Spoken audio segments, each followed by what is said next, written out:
Sunday special lunch যখন বুঝতেই পেরে গেছো চিকেন হবে ম্যান্ডেটরি, কারণ আমাদের বাড়িতে সানডে চিকেন ছাড়া একেবারে ইনকমপ্লিট। আমার বাপই খেতে চায় না, আমরা শুধু না। হ্যাঁ, এবার আমরা সুযোগে সদ্ব্যবহার করি সেটা আলাদা ব্যাপার। আমাদের তো চিকেন খেতে দারুণ লাগে, মানে আমি আর আমার ভাই। মা তো চিকেন খায় না। আর বাপির বক্তব্য, চিকেন ছাড়া আবার সানডে হয় নাকি? তাই তো সানডেতে চিকেন আমাদের জন্য একেবারে ম্যান্ডেটারি। আর অন্যদিন আমি রান্নাবান্না করতে পছন্দ করলেও সানডেতে রান্নাবান্না করাটা একটু বেশি স্পেশাল হয়। তার কারণ হচ্ছে সানডে আমার বাপি কাজ থেকে তাড়াতাড়ি আসে, আমি রান্না করি আর বাপি আমার সাথে জোগাড় করে দেয়।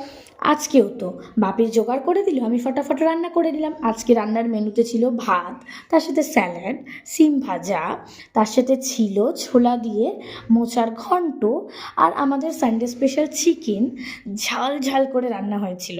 তো যাই হোক, তোমরা জানিয়ে যাও ভিডিওটা কেমন লাগলো। ভালো লাগলে লাইক করে চ্যানেলটা সাবস্ক্রাইব করে দিও। টাটা।